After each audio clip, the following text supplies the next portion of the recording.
First Things, episode number 8. I seem to be lost. And so you're working around the clock so you don't take time for yourself to feel like an actual human being. I used to feel like no matter how hard I worked, I was just spinning my wheels. Trying to be perfect, we try to have everything in place at one point in time, and you can't. Well, hello, friends, and welcome back to First Things, the podcast dedicated to practical productivity based on modern research. My name is Brandon Vaughn, and my goal is to help you apply productive solutions to your life to help you live with less stress, greater passion, and amazing results.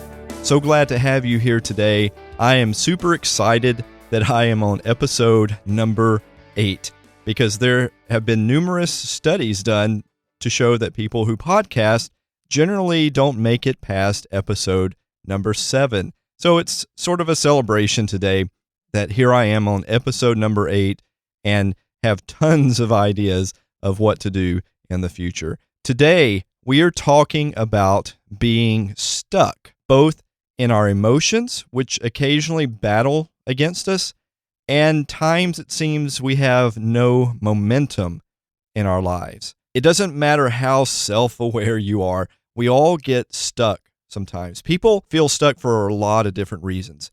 They may be in a relationship they no longer feel is working, but they don't know how to work it out or to leave. They may have a dream of starting their own business, but aren't exactly sure where to begin. Or they may just want to incorporate more fun in their lives, but they aren't really sure how to make that happen. The feeling of being stuck is familiar to most of us. Even though our lives seem to be in constant motion, very little of that motion actually moves us forward. I don't know if you've ever seen a river that had a big log or a big branch stuck in it, and all the water was rushing all around it while this particular stick or this particular log was just jammed in the river. And that is how many of us feel at times. Why is it so easy for us to lose life's flow? What is it about the way we live our lives that can make us feel stuck? Perhaps we are dealing with feelings or emotions that always seem to get the better of us, and we sit baffled why sometimes the smallest events set us off in those areas where it won't even faze someone beside us. Or sometimes we just find ourselves in a place where it seems we are spinning our wheels going nowhere. I think many of us have experienced that awful feeling of your car having no traction and the wheels just spin away. It's incredibly frustrating because you can see what seems like movement, but the car goes nowhere. There is a wonderful movie about being stuck called Mr. Megorium's Wonder Emporium. The main character, played by Natalie Portman, describes being stuck. Listen to this small clip from the movie. I want to, but I am stuck. Come with me.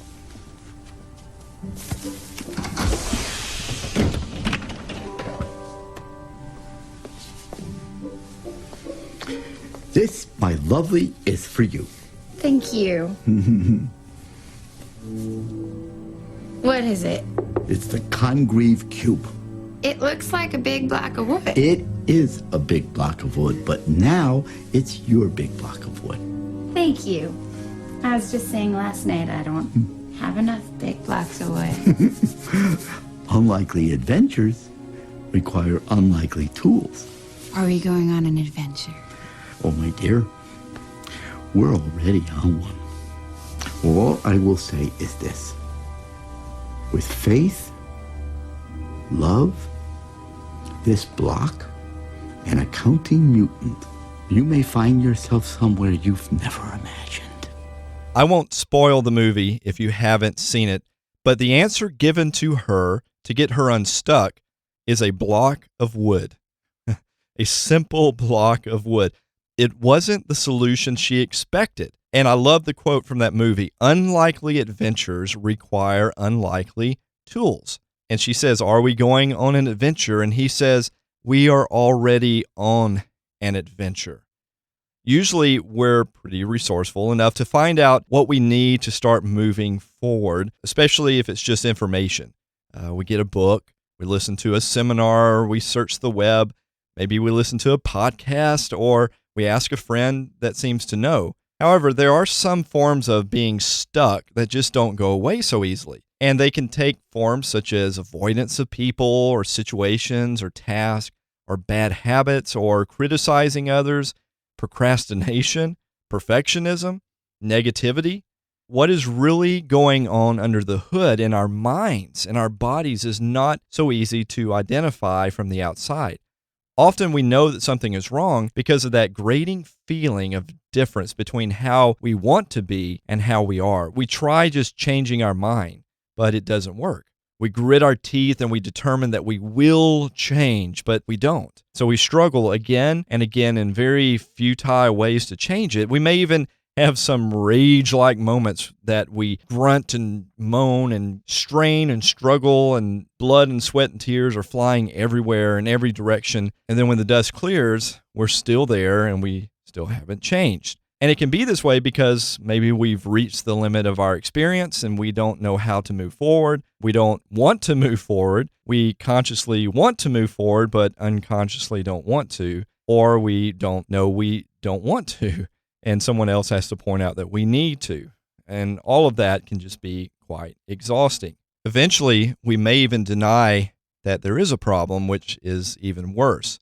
Have you ever had a shoelace become undone and knotted at the same time? It knots up so bad, and it takes a lot of effort to get that unknotted. And I like to think of your mind as if it were a shoe. The problems that we face, our habits, our thinking, our emotions, are like that shoelace that can get knotted up. So it might help to think of these things that tie us up and hold us back as psychological knots, if you will. You know, there was a time a few months ago where my shoelace came undone and it came untied. And when it came untied, it knotted really bad. And I was in a hurry and I just wanted to leave, but this knot was not going to help me any. And I didn't really have time to try to sit and undo it. And I kept tripping over it. I couldn't untie it quickly. I tried and it was just too knotted up. So I actually stopped and dug my nails to try to unpick it, hurt my nail in the process. I snagged my nail in the process and actually made it a little bit tighter to my frustration. Then I decided the crazy idea, I would just hide it and tuck it inside my shoe. But I know it's still there because the end keeps poking my foot and making it difficult to walk. I tried to hide it and it spoiled every step I took because I couldn't relax. And finally, I just had to get a pen, I think, and try to pry this thing out. What we need to move forward are more options, leverage points, ways to unpick the knot and get moving forward. With a shoelace, it is a little bit easier, and even in worst cases, you can just cut it off and get another one that works. But with a psychological knot, you might just have to put up with it until you know how to untie it.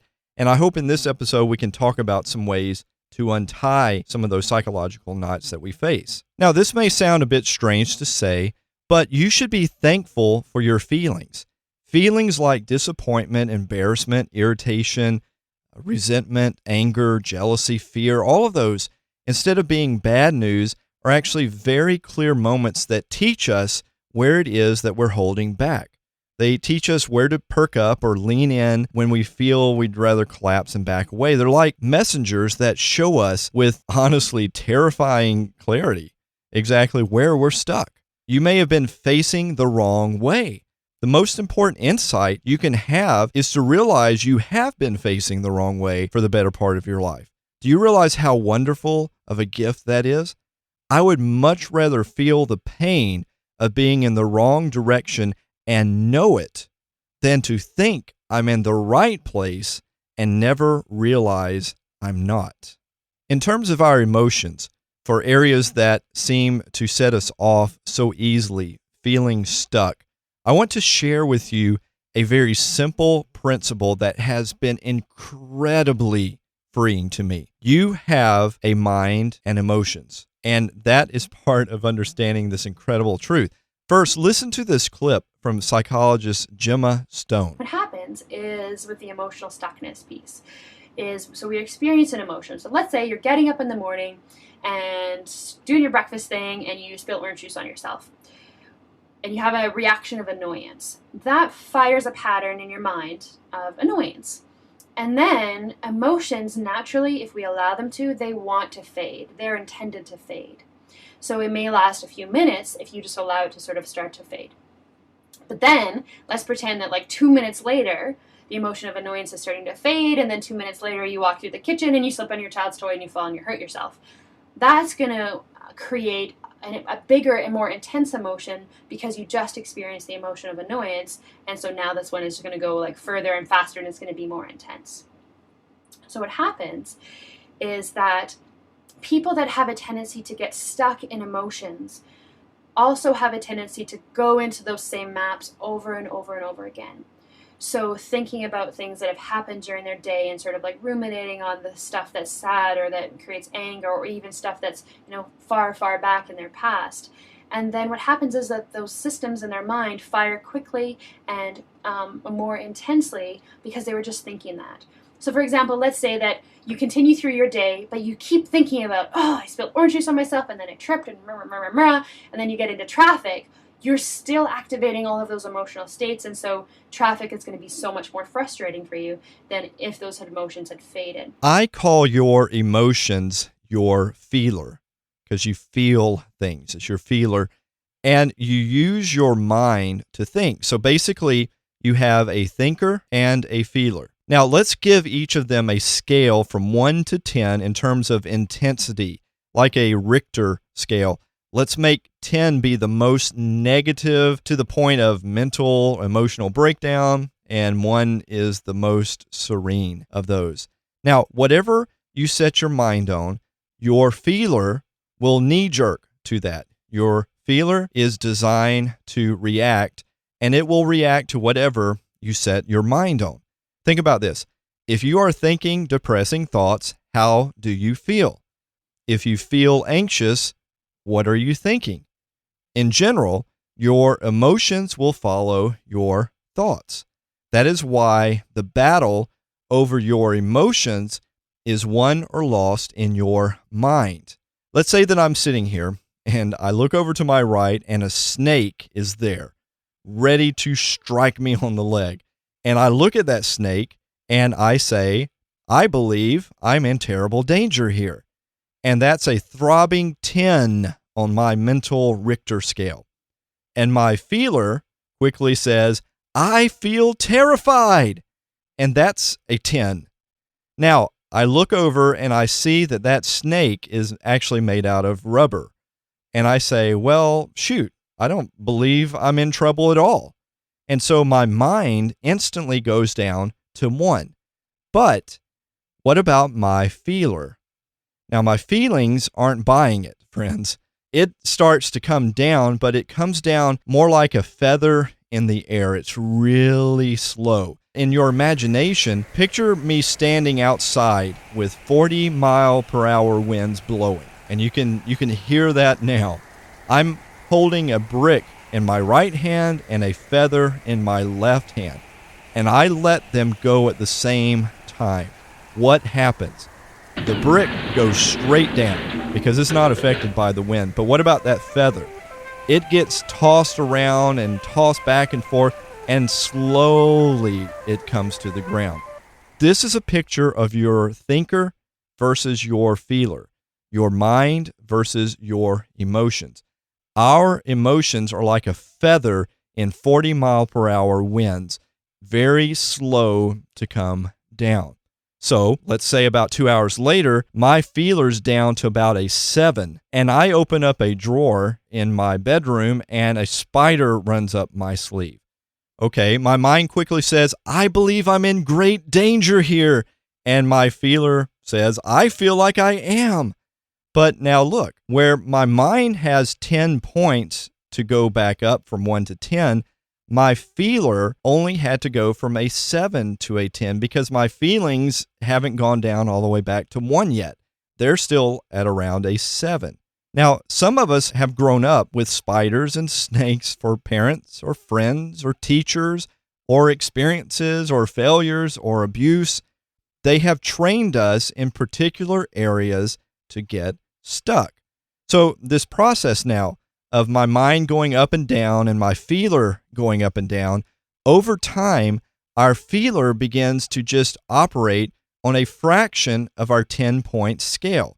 And if you're reared in a real intense kind of environment, it'll operate up there in the 7 to 10 or 8 to 10 or 9 to 10 or 9.5 to 10 scale, and you're going to be living life with a short deck.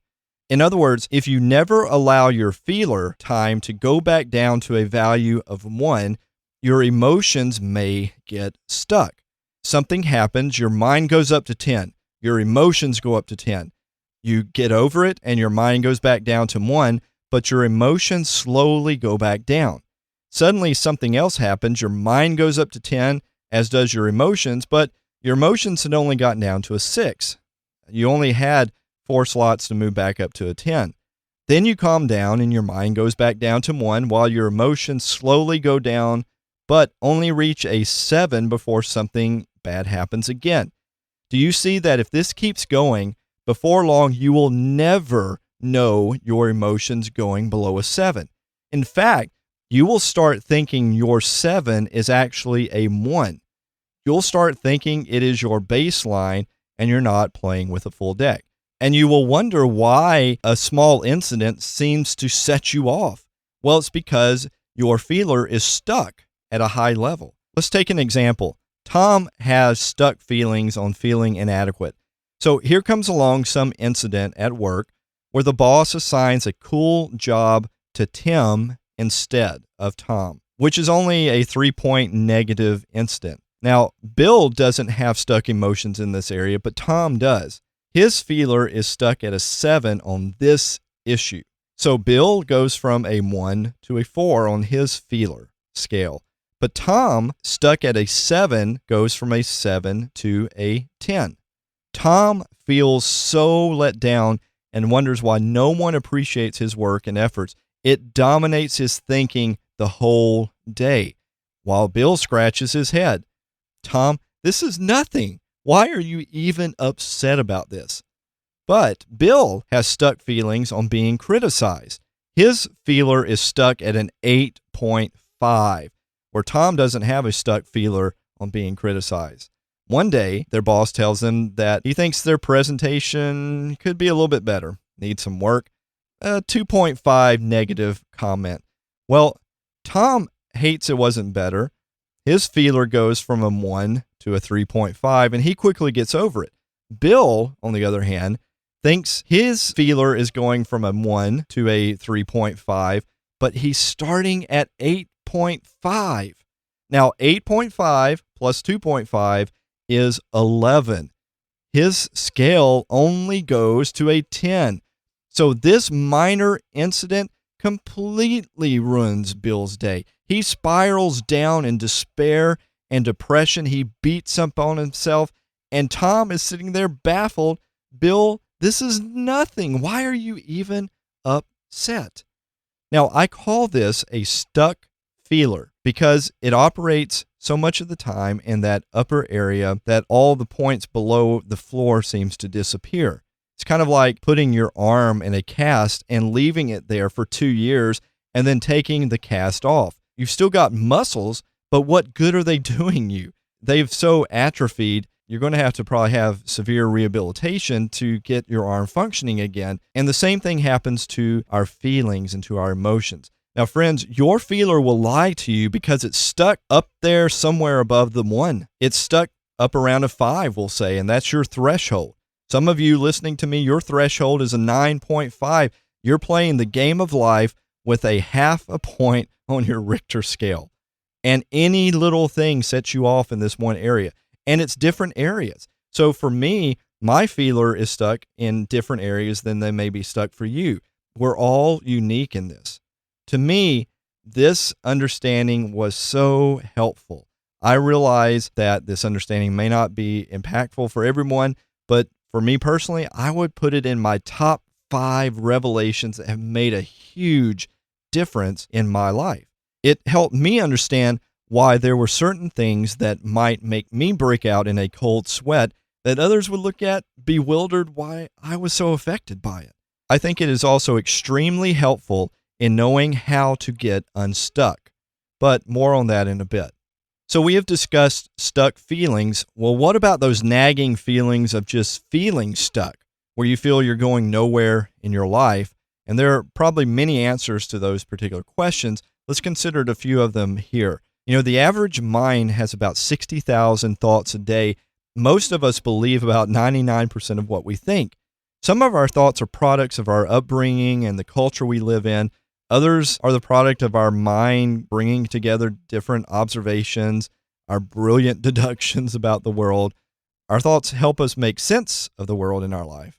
And so it's only logical that we hold our thoughts to be the truth. They become our beliefs. But this is where we can get into trouble.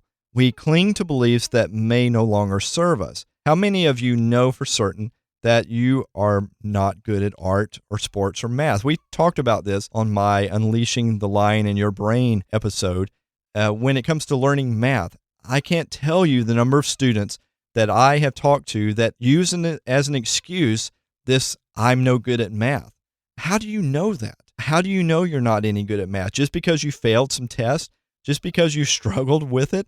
Why does that mean that you're no good at this type of thing? Fact is, most of us don't leave elementary school without having gotten some negative feedback in at least one of those three areas. What beliefs are you harboring that may be keeping your life stuck? What things do you think you could never do? What things shouldn't be the way they are? Who would be very upset if you were to really follow your heart? It might be time to examine your belief system and see what thoughts are holding you back. Blaming others for our circumstances. How often have you heard comments such as, my manager is such a jerk. No wonder I have such trouble doing my job. Or, don't blame me. I don't make that decision. We all have things we'd like to improve in our lives. That's just the way life is. It throws us curveballs, and our job is to figure out the best way to deal with them. Now, some people defer to curveballs. They remove themselves from the batter's box and wait for a pitch that they like better. Meanwhile, life continues on. And after a while, these people find themselves still standing outside the batter's box, feeling stalled in their lives. Another approach is to step up to the plate and give that curveball your best shot. Realize that you are the only one who can truly take charge of the situation. What would it take for you to hit that ball? A good place to start is putting together a game plan that includes intention, determination, and lots of practice. You might not hit the first few pitches, but eventually you will get your timing and swing down, and you will start knocking those balls out of the park. You will begin to see that the more you step into your life, the less stuck you feel. Now, there's also taking life and yourself too seriously. Most of us were raised to believe that the key to success is hard work. Recently, that belief has been revised to also include very long hours. I would like to challenge that belief with another old saying that you might remember. All work and no play makes Jack a dull boy.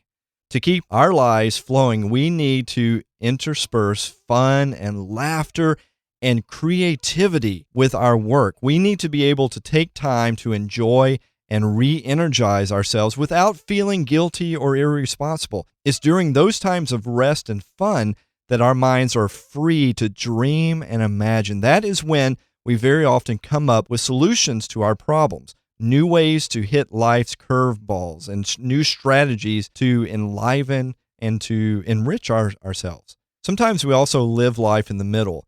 One of the most common ways people get stuck is by living their lives in the middle rather than close to the edge. Living life in the middle keeps you safe in your comfort zone by doing things the same way, avoiding change at all costs, eliminating all spontaneity from your life. And as boring as this may sound, it is the way the majority of people live. And as a result, the middle is an extremely crowded place where it's very easy to feel stuck. But by encouraging yourself to take small yet consistent steps toward the edge, you will find life has much more room in which to move around, and the edge is not as scary as you might think. As you begin to try new things, new perspectives will open up, and you will begin to see more possibilities and opportunities. You will meet people who are also stepping out of their comfort zones and who can be supportive in your journey as well. As your life begins to open and flow, you will wonder how you ever tolerated living in the middle. We can also fall prey to the fear of the unknown. Fear is a very powerful emotion. It protects us, and it keeps us from doing stupid, destructive things. Yet it can also keep us from doing new and wonderful things. Most of us get a little nervous when we're not sure what's around the corner. Yet sometimes getting our life unstuck takes a leap of faith and a strong belief that the word fear is just an acronym for false evidence appearing real. I like to think of that. False evidence appearing real is what fear is all about. Have you always dreamed about starting your own business, becoming a sculptor, or sailing around the world? To give those dreams any chance of becoming real, you must face head-on fears that are holding you back and trust yourself and your dream. Will you be successful? Maybe so, maybe not. But at least you have opened the door to the possibility of your dream coming true. If you freeze up at the thought of failure and never open that door, you will never have a chance of realizing your dream. And you will always be left with the question of what could have been. The issue is not whether we get stuck. The issue is how we pull ourselves out of the jam and get our lives flowing again. We can also fall prey to the fear of failure. Now, I talk about this at length in my podcast on Unleashing the Lion in Your Brain, but failure is seen by many as this attack on one's identity. We're raised in a culture, especially an educational system, in which failure is not seen as opportunity and growth, but as a person's meaning and worth. Could it possibly be that you feel you are stuck because you are so afraid of failing that you won't pursue your dreams and passions? Failures never mean that we won't get there. Failures simply mean that we aren't there yet. And they are the most amazing teachers to us if we just open up to their instructions. And also, I think we get stuck in life because we don't know or we forget our first things. And that's really the whole focus of my podcast. What are your first things? And don't forget about them. We've mentioned this before, but if you don't know what your first things are, if you forget them and neglect them, you will eventually feel stuck. And the quickest answer is to reconnect with your true north, with the important things, with your dreams and passions. Find out where you got off that highway. Or if you don't know what highway that is, then take some time to find it. I'm always amazed that people haven't really given much thought to some of these issues. So let me give you 8 actions that you can start doing today to start moving forward and unthaw those frozen emotions. And by the way, most of the action steps I provide are what has helped me. I don't think they're applicable to everyone, so if you find only 1 or 2 of them that resonate with you, then run with those. Number 1, acceptance and acknowledgement. The human mind is not designed to work against itself, and that is exactly what happens when our emotions and feelings flag up that we have a problem and we reject or deny it from our consciousness. It's kind of a paradox. Acknowledging we have a problem with our thinking and behavior can bring instant relief. It's an act of courage, but also an act of wisdom. When you acknowledge a problem, you put yourself back in the driver's seat. Accepting or acknowledging that a problem exists is not the same thing as saying it will be there forever. Number 2, reframe the meaning of emotions. Sorry to say this, but there's plenty of wacky info today that our emotions are this infallible guidance system to what we want and even to being successful in our life. That's partially true, but not all of our emotions are infallible. Our emotions, which people often refer to as feelings, are simply information from our mind and our body about its interaction with the world outside it and its interactions with itself. If you get enough of what you value, you'll feel neutral or happy. If you get less, you'll feel sad. Getting what you do or don't expect does not mean anything objective about you or your life. Despite what society says, you do not have to do what you feel. That's what animals do. Fearing our emotions is like fearing breathing, another very natural process, which we can't stop, so we might as well learn to accept it. Same thing with our feelings. Even when it's uncomfortable, they're just feelings. Don't be dominated by them. Number 3, in terms of feeling stuck, success leaves clues. Study what some people who are successful did and model it. Improve it, but learn their steps. They have knowledge, and you can do this for free. For example, I don't have to buy a book on Steve Jobs. I don't have to have met him and asked him questions. There are hundreds of videos of Steve Jobs for free on YouTube. His Stanford commencement speech, an interview of him being an entrepreneur and failing, Apple Talks. You could easily spend the next week or two just studying him for free.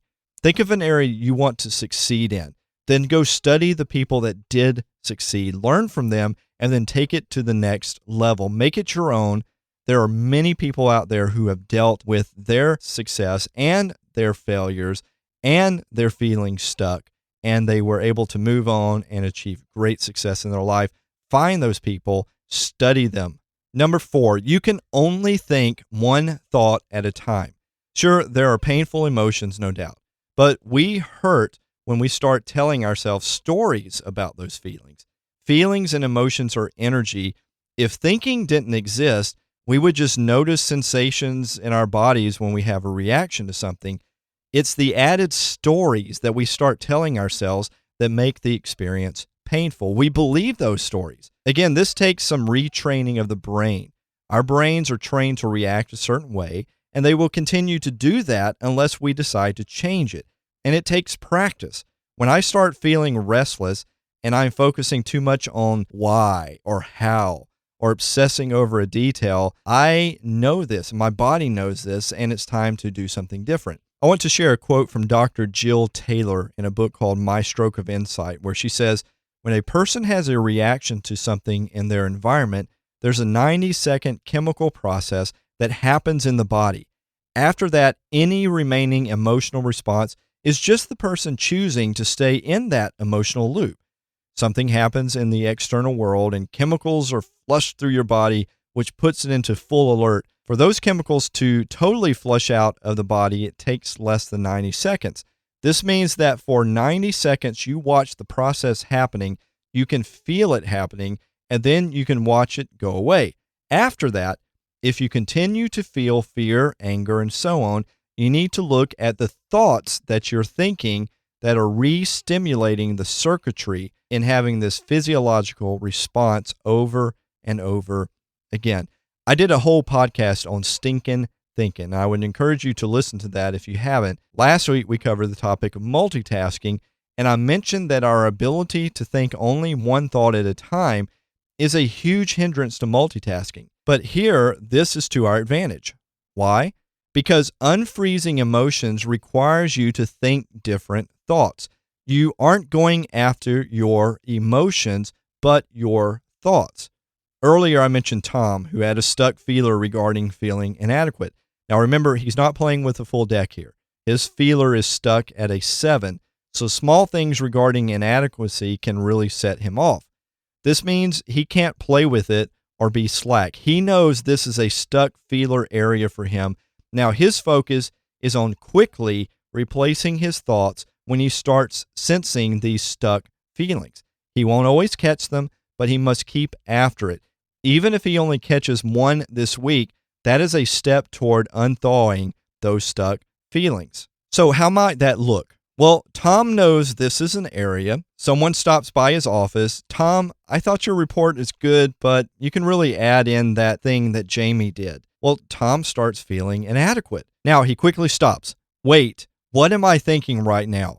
I just thought there is one more example of how I can't seem to do anything right. Now that is just some stinking thinking, and I refuse to live by this anymore. The truth is that I could have done a better job, but that has nothing to do with my worth nor being incapable of doing things. So he goes on with his day. 2 minutes later, the feeling returns, and he stops himself. Wait, what am I thinking right now? I'm thinking it would be nice if people saw me as worth something. Just some more stinking thinking. I am worth something, and even in my failure, I'm worth something, and that is what I choose to believe about myself from now on.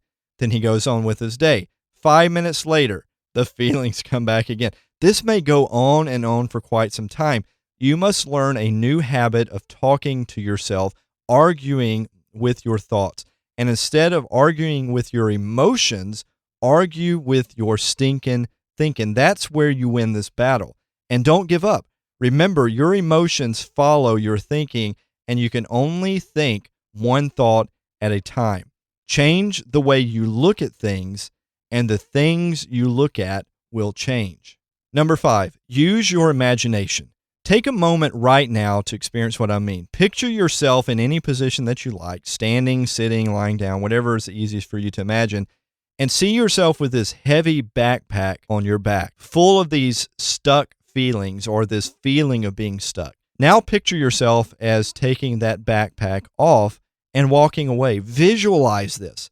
Do this several times a day if needed. The key here is to see yourself differently, to see that those things are not you, they're just what you're carrying around in life, to see that you do have a choice, that you have a higher destiny than what your emotions have dictated to you.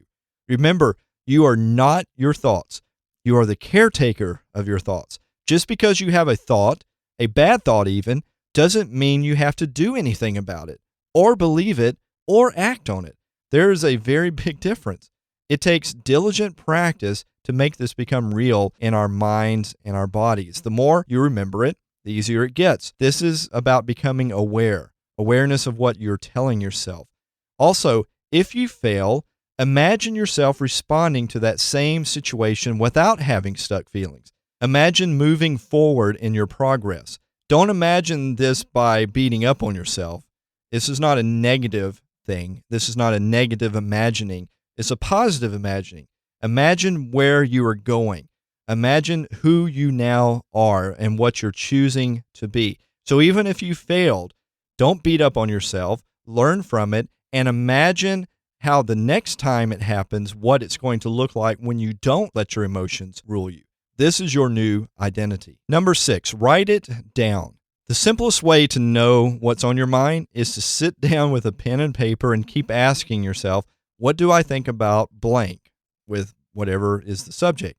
Then take those answers and ask yourself, what do I think about what I've just written? And keep repeating this process until you don't have anything left. It can be life-changing.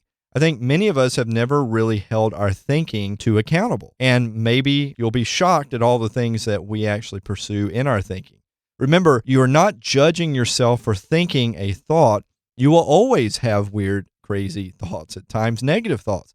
Your goal is not to quit thinking those thoughts. Your goal is to quit acting on them. Your goal is to choose to base your life on thoughts that produce the good in your life. Many of you may have heard this quote before.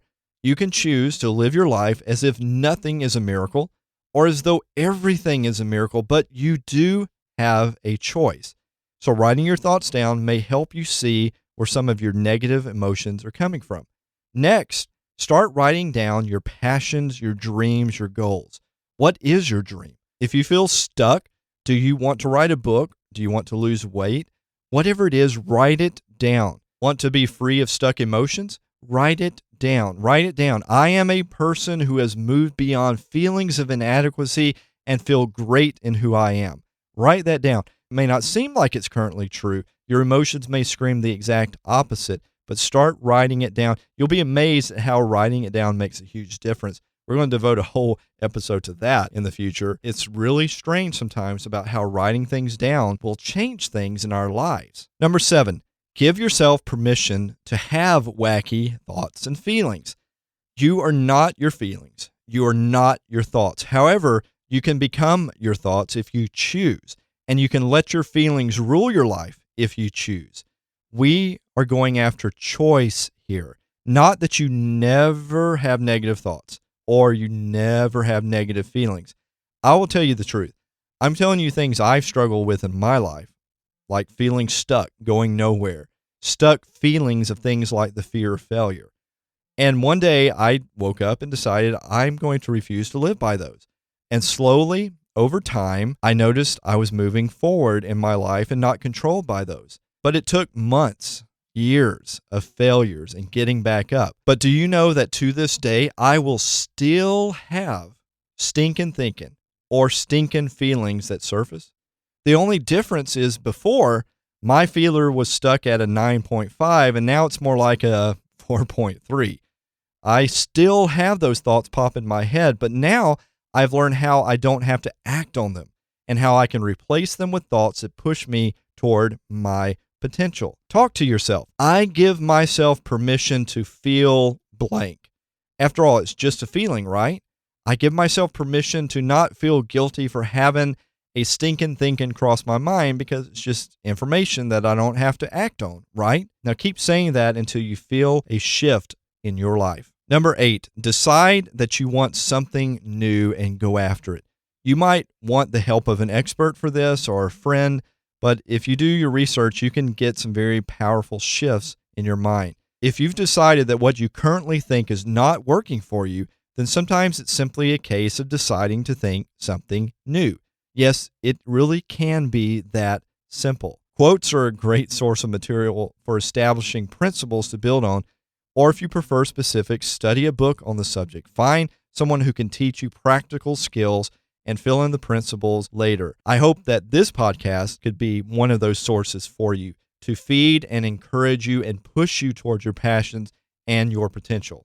Again, listen to this quote by psychologist Gemma Stone. I would suggest making a list or grabbing like a photo album or something that can pull you out of those emotional states when you find that you get stuck in them. I've had a history of depression and anxiety, and so I have these things all over my house. So if you come to my house, you'll see that I have like inspirational magnets all over the fridge. In my office, there's like little post-it notes with nice sayings all over the place. If you go upstairs to the family level, you'll see that there's a giant wall with pictures of all like the happiest memories in our life. And I bump into these things each and every day, so that if I ever find myself stuck in an emotion that's turning into a mood, I can go up to my wall and I can just look at the pictures. Or I can come and I can sit in my office and I can read the little notes I've written to myself about why it's important to stay in the loving emotions.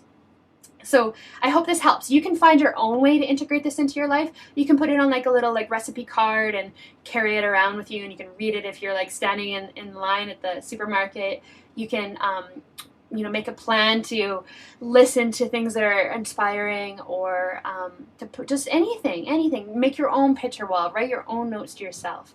Anything that can start to help you shift the emotional state so you don't get stuck on the frustration and the annoyance of spilling orange juice and falling in traffic. That's going to help you to pull out of it more quickly. Well, my friends, that wraps up this episode on getting unstuck. Try out some of these action steps, and if you find out something that really works for you, anything that really makes a difference for you, I would love to know about it. You can leave me a comment at firstThingsProductivity.com/08 as in episode 8. As always, please consider leaving me a rating and comment on iTunes. This helps me greatly in letting other people know about the show. And I also really love to hear your comments. I love hearing that things have made a difference for you in your life. It so encourages me to just keep pouring more of my time and efforts into really researching some things that are helping people in their lives. I want to welcome a lot of new friends on Facebook. To be honest, I'm a total newbie on Facebook, but I'm learning. And if you haven't done so yet, I would love for you to like me on Facebook. There's a direct link on the top right of my firstThingsProductivity.com website. You'll see a way to link to Facebook, or just search for First Things Productivity in Facebook. I would love for you to like me on that page as well. Again, if you have any comments on this episode, I have a discussion area set up at firstThingsProductivity.com/08. So until next time, remember this. You aren't really stuck. It only feels that way. Rediscover your true north, your first things. Pursue them. Rein in stuck feelers by replacing your thoughts. Don't let stinking thinking dictate your life. Your life is a blank canvas. Don't let runaway thoughts or screaming emotions dictate what you paint on the canvas of your life. Paint your dreams, your passion, your potential. Embrace today with passion and intention, and don't die with your music still inside you.